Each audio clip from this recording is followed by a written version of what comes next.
ఇంకొకటి మన హయాంలో పూర్తయింది, ఎలక్షన్ కోడ్ వల్ల మనం చేయలేకపోయినాం. మొన్న ఏదో వీడియో కాన్ఫరెన్సింగ్ ద్వారా మన ఏదో మోడీ గారితో ఏదో ఓపెనింగ్ చేయడం కూడా జరిగింది. భవిష్యత్తులో వీటి విలువ కొన్ని లక్షల కోట్లు.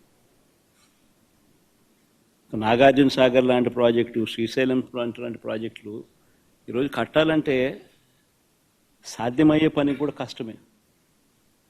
అన్నన్ని వేల కోట్ల రూపాయలు, లక్షల కోట్ల రూపాయలు ఒక్కొక్క ప్రాజెక్ట్ ఖర్చు అవుతుంది. పోలవరం మన కళ్ళ ముందనే చూస్తూ ఉన్నాం, ఎన్ని వేల కోట్ల రూపాయలు అవుతా ఉందో. సిమిలర్లీ గవర్నమెంట్ రంగంలో నిర్మిస్తూ ఉన్న ఈ పోర్టులు, ఈ ఆస్తుల కల్పన, ఇవన్నీ కూడా అంతే. రాబోయే తరాలకు రాష్ట్రంలో సొంత రాబడి పెరగాలి అని అంటే ఇటువంటి ఆస్తులు రాష్ట్ర ప్రభుత్వం చేతిలో ఉంటే రాష్ట్రానికి సంబంధించిన సొంతం వనరులు పెరిగే పరిస్థితి.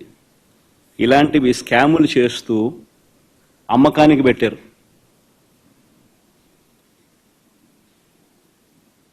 ఆల్రెడీ ఫైనాన్షియల్ టైఅప్ అయిపోయి ఉన్న ప్రాజెక్టులు ఇవన్నీ. ఎవరు దీనికోసం ఫైనాన్సెస్ కోసం ఎతకాల్సిన పనుల. ఆల్రెడీ డబ్బులు వచ్చి బ్యాంకుల్లో కూర్చొని, డబ్బులు వచ్చి మ్యారిటైమ్ బోర్డ్ అకౌంట్లో కూర్చొని ఉన్నాయి. బ్యాంకులు ఆల్రెడీ టైఅప్ చేస్తున్నాం. ఊరికి డబ్బులు డ్రా చేసుకుంటా కంప్లీట్ చేసేస్తా పోతా అంటే ఈ సంవత్సరంలో రామాయపట్నం పూర్తిగా ప్రారంభోత్సవం చేసేయచ్చు. మిగతాది వితిన్ 1 ఇయర్లో, వితిన్ 1.5 ఇయర్లో మిగతా 2 కూడా పూర్తయిపోతాయి. ఫిషింగ్ హార్బర్ల పరిస్థితి అంతే.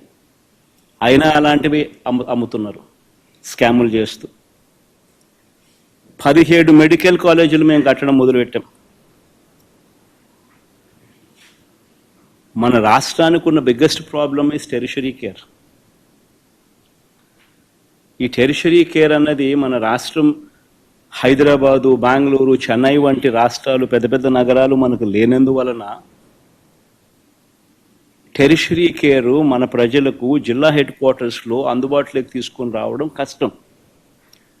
ప్లస్ హైదరాబాదు, బెంగళూరు, చెన్నై వంటి నగరాలు మనకు లేనందువలన ప్రైవేట్ పెట్టుబడులు ఉత్సాహంగా వచ్చి పెట్టే పరిస్థితి కూడా కష్టం. సో పేదవాడికి ఎక్కడైనా మల్టీ స్పెషాలిటీ హాస్పిటల్స్ అందుబాటులోకి రావాలి అని అంటే గవర్నమెంట్ పూసుకొని పేదవాడు ఇబ్బంది పడకూడదు అన్న ఆరాటంతో, ఎందుకనంటే ఉట్టి హాస్పిటల్ వైబిలిటీ రాదు. హాస్పిటల్కు teaching, if it is made as a teaching hospital, medical కాలేజ్తో ఆ హాస్పిటల్ అనుసంధానం అయితే పీజీ సీట్స్ వస్తాయి, పోస్ట్ గ్రాడ్యుయేట్ చిల్డ్రన్ అందుబాటులోకి వస్తారు, డాక్టర్లు చదువుతూ ఉన్న వాళ్ళు అందుబాటులోకి వస్తారు, నర్సులు చదువుతూ ఉన్న వాళ్ళు అందుబాటులోకి వస్తారు. వాళ్ళందరూ అక్కడ ఇంటర్న్షిప్ చేస్తారు. హాస్పిటల్ ఖర్చులు తగ్గుతాయి. సూపర్ స్పెషాలిటీ హాస్పిటల్స్కి సంబంధించిన ప్రొఫెసర్లు అందుబాటులో ఉంటారు.